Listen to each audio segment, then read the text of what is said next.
Olá, estamos aqui muito felizes, animadíssimos, porque nós estamos no 4º Congresso do CER, do Conselho Espírita do Estado do Rio de Janeiro.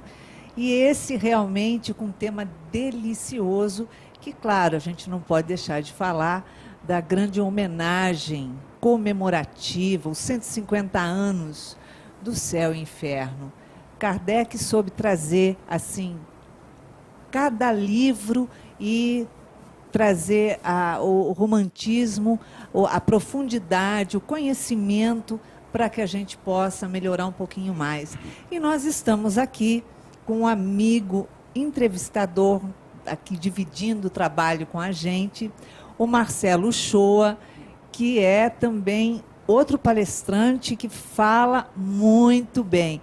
Tudo bem, Marcelo? Estamos juntos, né? Aqui com o nosso amigo, com o coração em festa, né? O nosso Alberto Almeida. Isso. É realmente uma alegria que às margens da Lagoa Rodrigo de Freitas e, sobretudo, buscando esse movimento onde a gente faz a construção de nós mesmos através do verbo muito augusto desses nossos companheiros, espargindo luz para todos nós, trazendo assim aquele combustível, né, Alberto, a fim de que a gente possa transformar a mensagem em lenitivo para as agruras da vida, né, para o nosso dia a dia, para as vicissitudes do dia a dia. Eu brinco que só espírita fala vicissitude, né? É verdade?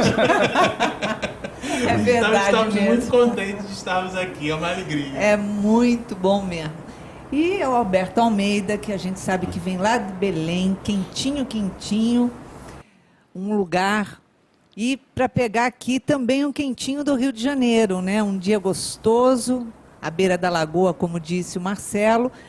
E ele vem para falar de um tema delicioso. Olha só, presta atenção. O tema da palestra dele, a missão existencial do homem e suas escolhas. Essa vale, né? Diz pra gente, Alberto, como entender essa missão existencial do homem e suas escolhas? O nosso abraço carinhoso é um pouco da castanheira na Lagoa Rodrigo de Freitas.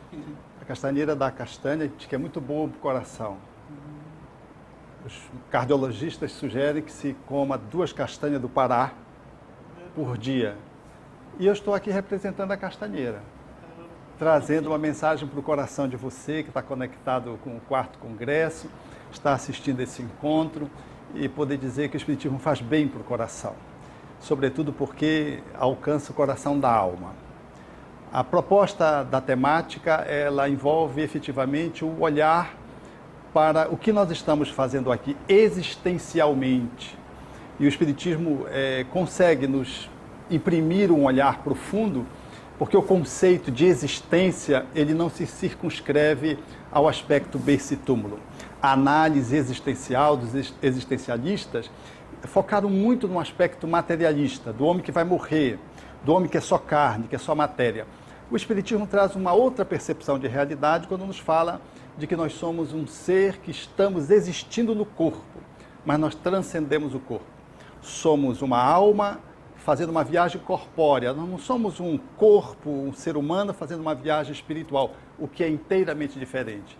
E nessa perspectiva, o Espiritismo, mais do que isso, nos diz que nós somos livres para fazer escolhas, nós somos responsáveis pelo nosso próprio destino, pela própria incursão nesse corpo, pela nossa inserção social, planetária, que tudo que nos circunda tem a ver com as nossas escolhas. De que, portanto, nós não somos resultados de a engrenagem biológica, não somos vítimas dos fatores sociais, nem das intercorrências espirituais, dos chamados encostos, de que nós somos seres muito complexos, mas que jamais perdemos a capacidade de livre-arbitrar sobre as nossas vidas. Tudo nos influencia, mas existencialmente nós não podemos abrir mão de estar no comando da nossa existência. Nós somos o sujeito da nossa historiografia para trás, o agora e para o futuro. Então, esse processo de responsabilização com que o Espiritismo nos dota, nos honra e, ao mesmo tempo, nos deixa com uma certa energia, porque nos traz muita responsabilidade.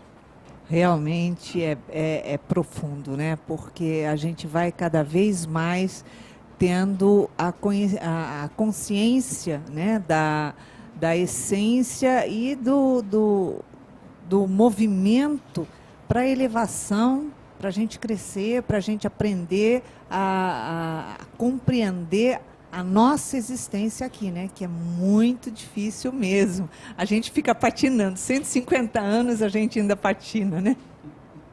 Verdade.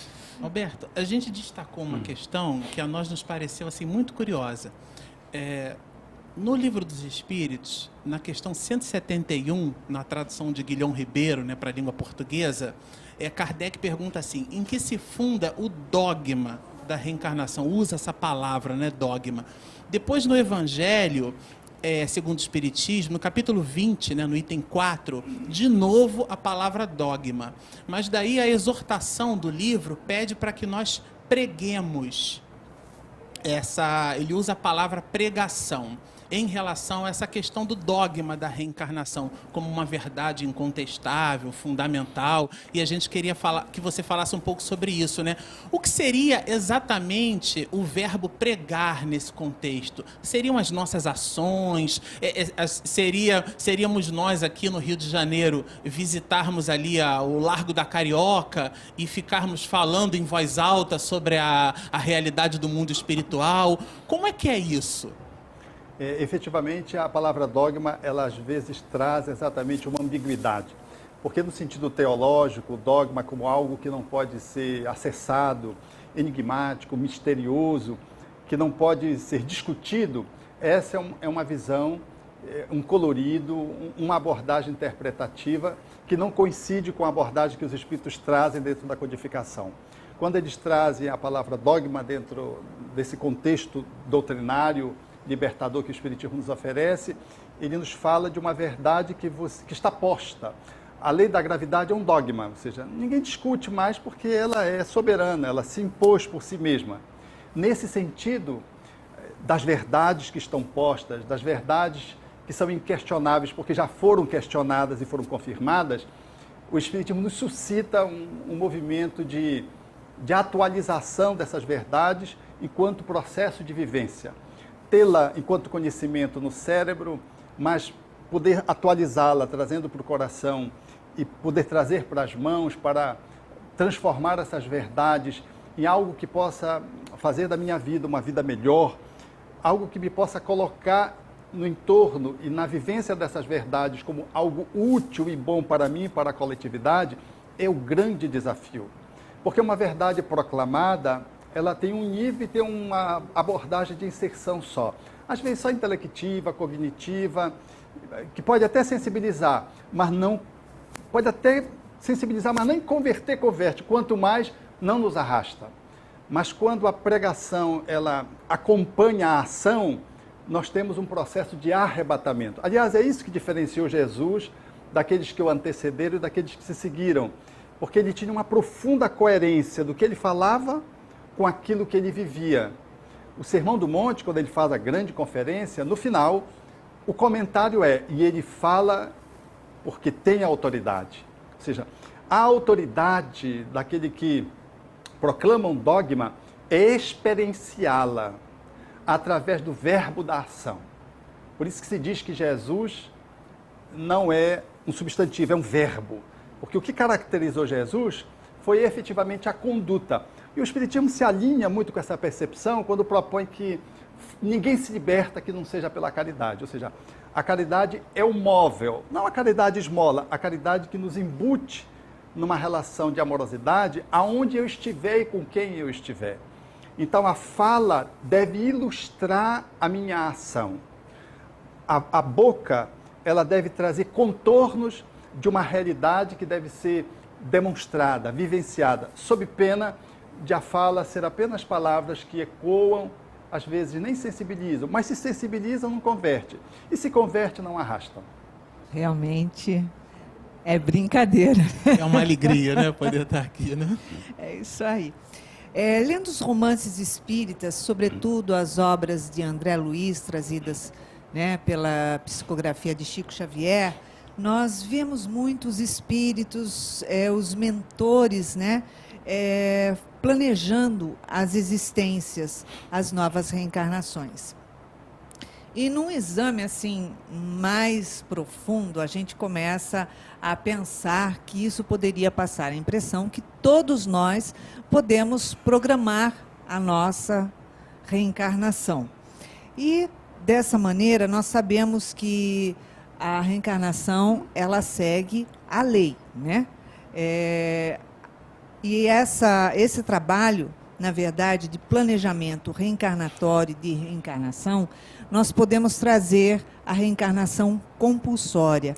Então, a gente gostaria que você falasse um pouquinho sobre isso, de nós espíritos imortais, sobre a reencarnação e a reencarnação compulsória. Imaginemos jovens querendo viajar. Eles podem se aconselhar com os pais e os pais fazerem um plano de viagem. Isso é uma circunstância. Estamos no mundo espiritual, os benfeitores coparticipam conosco, alinhavam um planejamento que poderá mais ou menos se concretizar e nós reencarnamos com um projeto, com um programa pré-estabelecido. Mas os jovens, eles podem sair aleatoriamente, sem consultar os pais. Há muitas reencarnações que se dão pelo automatismo da lei. Elas não são supervisionadas, planejadas por nenhum tutor, muito embora estejam sob a providência divina. São reencarnações, que os espíritos chegaram a dizer a Allan Kardec, algumas delas, em que a pessoa não aproveita nada, escolhe uma reencarnação com absoluta inutilidade. E depois que vive a encarnação, ou focada num vício, e passa uma encarnação sem o menor aproveitamento, porque é uma reencarnação dotada da vontade do espírito que por si mesmo se projetou para uma viagem para o qual ele não se aconselhou, não estava habilitado e às vezes fez um péssimo programa. Os espíritos dizem isso a Kardec lá na questão 659, em torno dessas, quando ele vai tratar dessa questão do renascimento. E há reencarnações em que o jovem está precisando fazer um voo e está inconsciente. Os pais decidem por ele, não o consultam e levam para fazer essa viagem para um outro lugar, para um outro espaço, para um outro estado, a fim de poder fazer um atendimento. Então há espíritos que não têm condições de fazer uma decisão por si mesmos. Eles estão tão enfermos, tão dementados, ou tão inconscientes, às vezes vitimados por si próprios em circunstâncias tão alienantes, que os seus tutores tomam-lhe a tutela e programam uma reencarnação à revelia deles, mas para eles e em prol deles. Como pais judiciosos, carinhosos, responsáveis fariam com seus filhos se tivessem, por exemplo, em coma. Um traumatismo craniano, nós pegamos o avião e vamos para outro estado fazer uma intervenção onde se tenha melhores condições. Alguns espíritos reencarnam para viver 9 meses, alguns dias, alguns anos, num processo de desconcerto absoluto. E eles estão sob a coordenação daqueles que o amam e que definem o que é melhor para aquele espírito naquela etapa que pode durar pouco ou muito tempo, à revelia de ser consultado das suas escolhas, da sua vontade para aquele momento. Até que o espírito possa, em desencarnando e recobrando a sua sanidade, a sua lucidez, e possa coparticipar do seu projeto reencarnatório. Então vejam que a reencarnação ela tem esses múltiplos semblantes que nós precisamos considerar, porque tudo está dentro de Deus, mas a forma como nós elaboramos esse programa, ou não, ela está de acordo com as circunstâncias evolutivas de cada espírito. No caso do natimorto, ele seria também uma espécie de reencarnação compulsória? Alguns espíritos renascem, vivem alguns dias e falecem. Alguns vão até o final da gestação e a gestação não vai a termo, a desencarnação se estabelece. Os anencéfalos, por exemplo, vivem poucos dias. A síndrome de Patu, por exemplo, vive quase sempre algumas semanas, porque há uma anomalia cromossômica grave. Nessas circunstâncias, são espíritos em condições expiatórias graves, quase sempre espíritos superiores lhe tutelam a existência, eles nascem, vivem pouco tempo e o processo de libertação se dá como se fizéssemos um atendimento na UTI, ou como se um 192 fosse na rua e atendesse uma pessoa num estado de emergência, ali naquele lugar. São espíritos que cometeram delitos muito graves e fazem um processo de retomada do seu processo evolutivo com encarnações muito curtas, mas absolutamente imprescindíveis, necessárias. E às vezes eles estão dentro do útero e efetivamente aqueles meses dentro do útero, porque nascem, ou às vezes nem nascem, ou nascem mortos, é o natimorto. Aquela vivência, ela foi absolutamente importante. Porém, há circunstâncias em que o processo de elaboração celular se estabelece sem a presença do espírito. Nessa circunstância, não há reencarnação, como os espíritos disseram a Allan Kardec. Não há um modelo biológico que oriente, há o automatismo psíquico da mãe funcionando, as células se multiplicam, mas não se conforma um bebê. Obrigada. Muito bom. Alberto, quando nós contávamos ali os nossos 15, 16 anos de idade, o que já vai algum tempinho, né? Para mim, ontem. Ontem, né? Para você, era assim, para mim eu já estou começando a esquecer, eu acho, né? Mas me lembro bem que nós fomos fazer um curso, uma espécie de um treinamento, e um orador, né, espírita de São Paulo, isso me impressionou bastante. Ele disse assim, existe uma distância entre o estado desejado, aquilo que eu aspiro, que eu desejo, e o meu estado atual. E o nome dessa distância, ele disse assim, chama-se frustração. Quando eu ouvi isso a primeira vez, eu disse assim, nossa, mas me pareceu assim meio pessimista, né? Aí depois, confrontando com uma exortação de Jesus que dizia assim, quem é fiel no pouco, o será no muito. Aí eu disse assim, bom, então eu vou estabelecer pequenos desafios para mim, porque imagina se eu vou buscar ter de uma hora para outra o comportamento do Dr. Bezerra de Menezes. Eu vou me frustrar, não é? Então eu estabeleço pequenos desafios e aí então em sendo fiel no pouco, eu seria fiel no muito. Pois muito bem. Tomando assim a quarta parte do Livro dos Espíritos, que trata sobre as esperanças e consolações, os nossos desafios, as nossas aspirações, elas devem ser grandes ou pequenas? Eu queria que você comentasse um pouco para a gente sobre isso. Quando nós projetamos um futuro demasiadamente grande, é o nosso orgulho que cria uma superestimação de nós mesmos. Faz-se de si próprio um processo de idealização. E isso é muito perigoso, porque eu estou me enganando. E aí a frustração terá o tamanho da minha idealização. E se essa minha idealização eu não tenho oportunidade de atualizá-la em tempo, eu vou me sentindo frustrado e reforço o sentimento de pouco valor, porque eu não cheguei aonde eu idealizei ser. Mas querer ser melhor, aspirar transformar-se, é o desejo de todos nós. Mas o grande passo para que possamos fazer essa trajetória, essa caminhada, é o passo seguinte. Ninguém pensa no 100º passo, pensa no próximo, no primeiro, no segundo, no terceiro, no quarto. Porque se nós nos detivermos no 100º, corremos o risco de não fazermos os imprescindíveis, os óbvios. São os primeiros passos.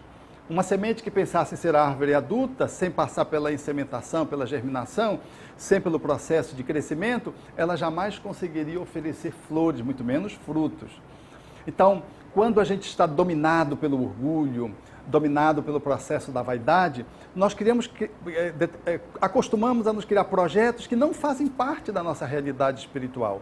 Eles estão mais nas nossas fantasias egóicas, no nosso narcisismo, do que na nossa realidade concreta, na nossa realidade viável. Quando Kardec idealizava a construção do pensamento espírita, os espíritos disseram para ele que ele deveria se aplicar ao dia a dia, que não adiantava ele pensar no máximo de qual era a credibilidade que ele tinha, não tinha nenhuma credibilidade. Então ele vai fazendo, e o espírito faz uma advertência, que 10 anos depois ele vem e faz essa confirmação, esse contraponto, mostrando que tudo aquilo que os espíritos disseram, que era necessário ser feito, aconteceu. Disseram para ele, olha, terás que te expor, serás escarnecido, por mais de uma vez vais tombar ao peso da fadiga, mas não me disseram as bem-aventuranças, os consolos que eu receberia, intencionalmente não me disseram. Aí ele vai falando dos consolos que ele teve ao longo daqueles 10 anos de luta, de batalhas contra os companheiros que trabalhavam com ele na traição e o traíram, contra o mundo que se voltava contra o pensamento espírita. Então eu penso que é muito importante nós sermos fiel no pequeno. Se Ivone Pereira pensasse em toda a obra que ela tivesse que construir, ou que ela construiu, talvez ela não começasse aos 13 anos a escrever a obra que era o objetivo dela, Memórias de um Suicida, e que vai publicada depois de 40 anos. 40 anos você guardar papel, hoje não é no pendrive, né? 40 anos guardar papel configura o quanto esse espírito estava determinado num passo após o outro, na perseverança, na persistência. Quantos livros Chico Xavier veio para psicografar? Quem diria que ele chegaria a mais de 400 obras? Então, quando perguntaram para Madre Teresa sobre multidão, ela disse, eu não penso em termos de multidão, eu penso no relacionamento pessoa a pessoa. Então, aqueles que estamos identificados com o nosso projeto reencarnatório, nós temos que estar focados no processo do aqui e do agora, no próximo passo, sem perdermos a perspectiva de futuro, mas sem entrarmos numa hipnose que às vezes nos fascina e que vem do orgulho e que faz nos perder a concretude do aqui e do agora. Os missionários sempre começaram, como diz Humberto de Campos, segurando uma vassoura. Então, é importante que nessa perspectiva nós possamos idealizar, sim, desejar, sim, ter esperanças, sim, mas na certeza de que a árvore frondosa, cheia de frutos, ela começa numa semente que começa a romper a sua casca no processo inicial da germinação. Se nós não conseguirmos pensar nisso, nós vamos talvez nos perder no caminho. Essa construção corpórea começou na fecundação do espermatozoide com o óvulo, mas eu, Alberto, por certo, saberia que construiria um corpo, mas era necessário fazer todo o processo da embriogênese para poder constituir o embrião, mais tarde o feto, depois a criança, e depois dar isso aqui o que deu. Então, Jesus, ele é demais, porque ele que era o governador da terra, é o governador da terra, que tinha o projeto mais magno da terra, ele começa exatamente na manjedoura. Ali, escravo, na manjedoura escravo, configurando, portanto, de que o nosso caminho, ele tem que começar na concretude do próximo passo, humildemente, nesse amor que vai se corporificando e que vai desenhando o próximo passo, e às vezes, ao invés de ser Memórias de um Suicida, veja quantas obras Ivone Pereira postulou, quantas obras Chico Xavier estabeleceu, quanto se multiplicou a ordem Nossa Senhora de Caridade, que Madre Teresa estabeleceu. E assim, os ícones da humanidade, eles sempre começaram do pequeno e o grande veio como consequência. É bom pensar nisso, sabe, Marcelo? Aquele que pensa muito no sucesso, às vezes não decola. O sucesso, as grandes construções, elas sempre vêm como consequência de um ato contínuo de amor no cotidiano. E elas surgem como consequência. A pessoa que tem sucesso, ela não focou no sucesso. E aquele que foca no sucesso, aborta. Entra num processo de histeria, esteriliza-se, porque ele entra na idealização, ele é um fogo de artifício. Ele brilha, mas logo passa, não ilumina, não se mantém. No livro Céu e Inferno, na parte dos espíritos sofredores, Kardec coloca o depoimento do príncipe Oran. E o que chama muito a atenção é que ele tem um conhecimento grande como espírito e ele coloca lá, ele fala sobre os humildes de coração do reino dos céus. Entretanto, muito grave se torna a exposição diagnóstica que Kardec faz, né? Que ele coloca lá sobre o arrependimento. E os espíritos sucumbem, são geralmente levados a alegar o compromisso superior às suas forças, o que ainda mais resto de orgulho no meio de tudo isso, né? Para desculparem consigo mesmo. Quer dizer, parte das nossas lamentações é um processo de desculpismo mesmo, na nossa habilidade para conosco mesmo? Penso que há uma falta de conexão com a nossa realidade interna. Nós vivemos num mundo de imagens, de sucesso, num mundo que proclama o fascínio, que proclama o prestígio, que proclama na roda social quem está mais, quem é melhor. Num mundo que tem valor o poder, a máscara social, nós vivemos num mundo de aparências. Nós estamos vivendo um mundo de estética, cosmética, e não num mundo que vislumbre a ética do espírito. Tem mais estética do que ética, e é mais cosmético do que cósmico. Nós estamos, portanto, perdidos em acenos que são cantos da sereia que nos enganam profundamente o mundo. Então, esses que vitoriam no mundo são os fracassados no mundo espiritual. Por isso, nós vamos encontrar em o céu e o inferno aqueles que foram os servos e os príncipes em posição opostas. Sim. Então, é a parábola lá de Jesus falando de Lázaro. Então, o que nos prospecta para uma posição real no mundo espiritual é o que nós somos por dentro.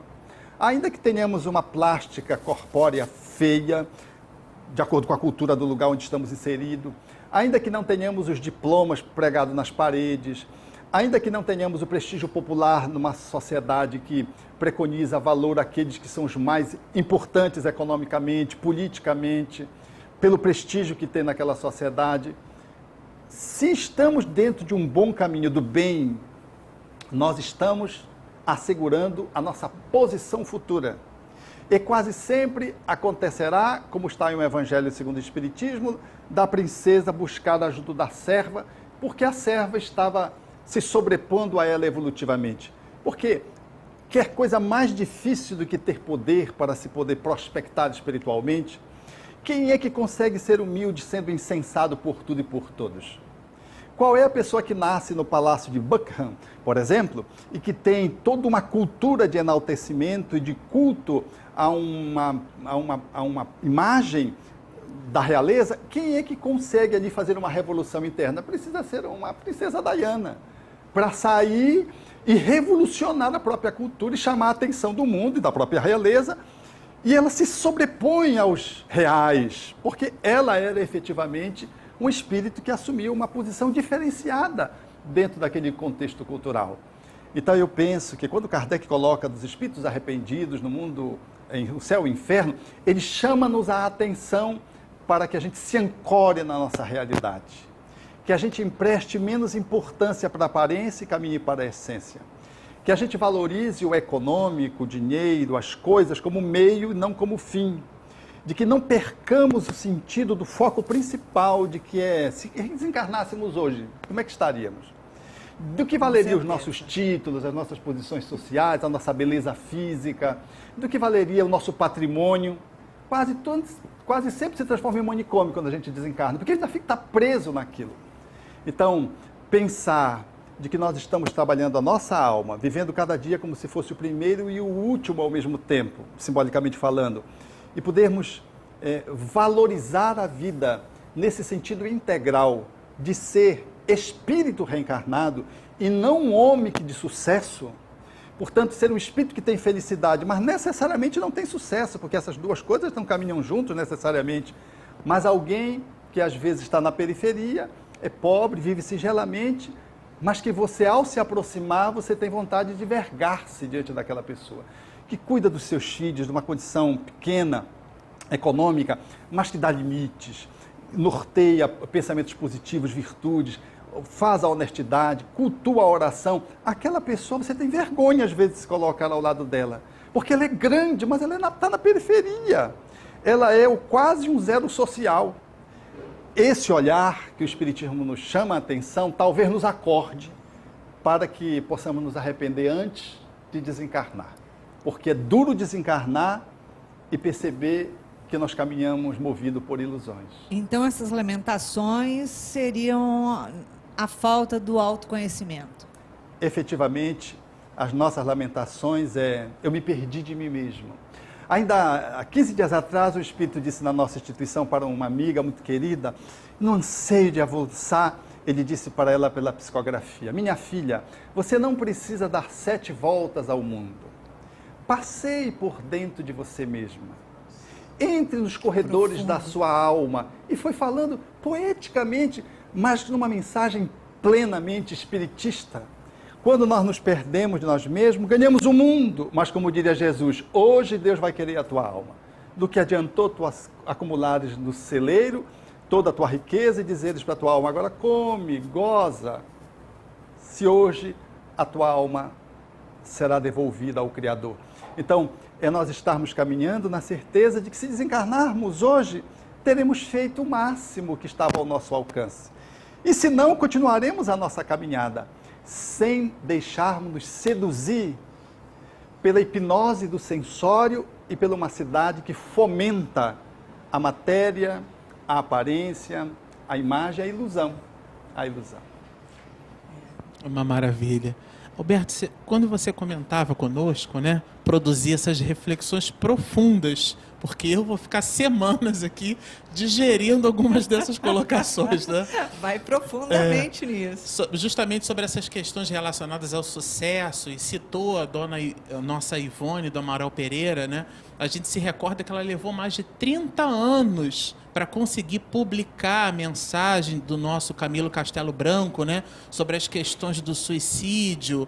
O nosso próprio Chico Xavier levou mais de 10 anos de receber um generoso não da Federação Espírita Brasileira quando da publicação do Nosso Lar, porque na época nós não tínhamos aquele consenso universalista e questões do tipo como aeróbos, né? Então, não, esse médium aí deve estar obsedado, né? Imagina, Chico, né? O João Rabelo confidenciou para nós que Chico Xavier foi recebido por Jesus no mundo espiritual, né? Então, mas à época achávamos que Chico estava obsedado, porque não tinha esse consenso universalista. Num contraponto a essas questões, a gente observa hoje muitos de nós, de médiuns, né, apressadamente publicando mensagens que, às vezes, quando confrontadas com aquelas observações do próprio livro dos médiuns a respeito do significado da mensagem, né? É preciso verificar se o Espírito vem de Deus. E aí a gente apressadamente quer publicar e existe uma avalanche de mensagens mediúnicas. A nós nos parece assim que o objetivo não é bem exatamente o conteúdo, mas essa projeção de ego, o sucesso. Quer dizer, parece que aquilo que a gente ganha em superfície perde em profundidade, né? E a metáfora não é minha, é do nosso Divaldo. Comenta um pouco para a gente sobre essas questões. Será que não está no momento, no século da informação, da gente puxar um pouquinho o freio de mão sobre esse movimento de querer publicar, sem se preocupar com a qualidade, sim com a qualidade do que vai publicado? Penso que isso faz parte de uma estratégia espiritual de poder minimizar o acesso das pessoas à verdadeira literatura espírita. Quando surgem publicações sem consenso universal, publicações doutrinariamente que colidem com a base kardeciana, porque, como Humberto de Campos propõe, de que nós precisamos estar bem atentos para a base, porque um edifício que se ergue sobre a base, ele não corre o risco de ruir. Então, as obras pretensamente espíritas, se não estiverem alinhadas com a base, podem ser obras extraordinárias, mas não são espíritas. Não merece o selo espírita, se não estiverem dentro do fio de prumo kardeciano. Essa multiplicidade de obras, elas vêm e ocupam no mercado posições, espaço, lugar do acesso ao bom livro, doutrinariamente falando. Então, penso que isso é também uma forma de nos distrair do acesso à boa literatura espírita. Apressadamente também se percebe que a literatura espírita ela é objeto de recursos econômicos. Então, tem um olhar também aí econômico, que faz com que a publicidade venha em favor de benefícios econômicos e, pior, às vezes em prol do próprio médium, que se beneficia das obras, o que gera um processo ético, que é da consciência de cada um. Mas o que me chama mais a atenção, sabe, Marcelo, é quando eu tive a oportunidade na Revista Espírita de ler o critério kardeciano da publicação espírita. E eu fiz as contas, eu não sou matemático, mas o percentual dá para fazer. As mensagens recebidas publicáveis eram só 10%. Então ele mostrava as mensagens boas, com conteúdos extraordinários, algumas, outras doutrinariamente corretas, mas publicáveis só 10%. E eu não estou falando de que as outras eram mistificação, eu estou falando de outras mensagens que eram normais, boas, acessíveis, doutrinariamente não tinham incorreções. É porque uma mensagem que vem para você, não é para o público inteiro. Uma mensagem que vem para um grupo mediúnico, às vezes é só para aquele grupo mediúnico, ela está bem adequada para aquele grupo mediúnico. Se você publica para casa, talvez já não fique bem. E se você coloca numa obra para o mundo, aí também não fica bem.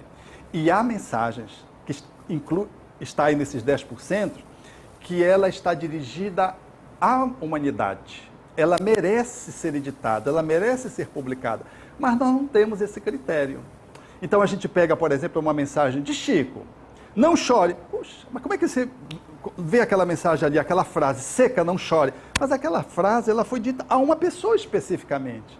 Não era para publicar aquela mensagem pequenininha, porque ela foi endereçada a alguém. O que o Espírito diz a alguém naquela circunstância está adequado, está ecológico àquela pessoa naquela circunstância. Mas se eu dou publicidade, eu corro o risco de frear a emoção de alguém que precisa chorar, que precisa ser um bem-aventurado chorando. Mas aquele que chorava perdendo tempo na ociosidade, era não chore, trabalhe. Entende o contraponto?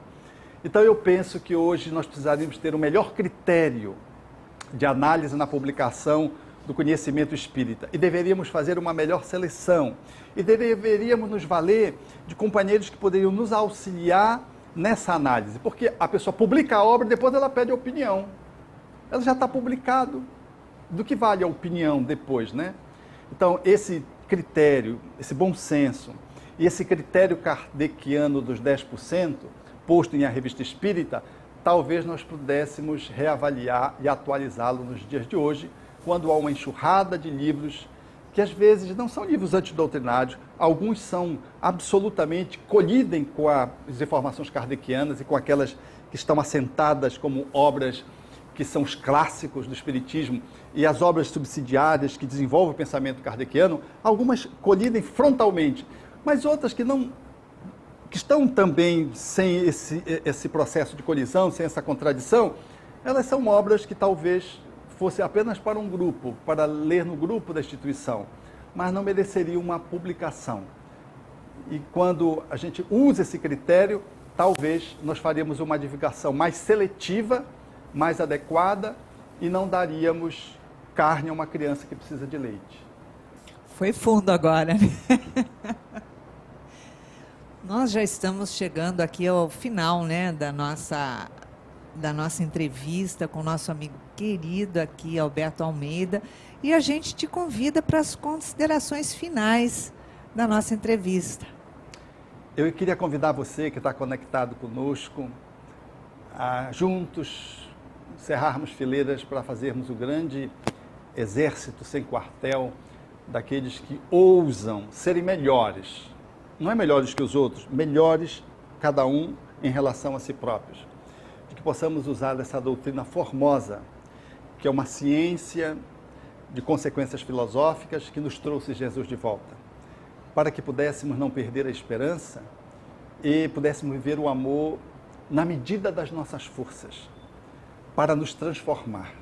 E assim, ao fazer isso, nós nos juntamos num grupo que não precisa ser grande, mas precisa ser intenso, precisa ter qualidade, precisa ser uma minoria criativa, a fim de podermos fazer um movimento de transformação, de ajuda a quantos outros que aguardam o nosso testemunho escrito com as nossas próprias ações, que aguardam a nossa fala vivenciada, que aguardam perceber de que é possível ser um pouco melhor a cada dia e de que num mundo tão conturbado quanto esse que nós vivemos, de que é possível viver a esperança sem ser alienado, termos um otimismo sem que esse otimismo seja artificial e sem vivermos um realismo pessimista, de que é possível ser cristãos, vivermos a alegria de sermos cristãos, inseridos na sociedade dos nossos dias e fazendo a nossa contribuição social que nos compete,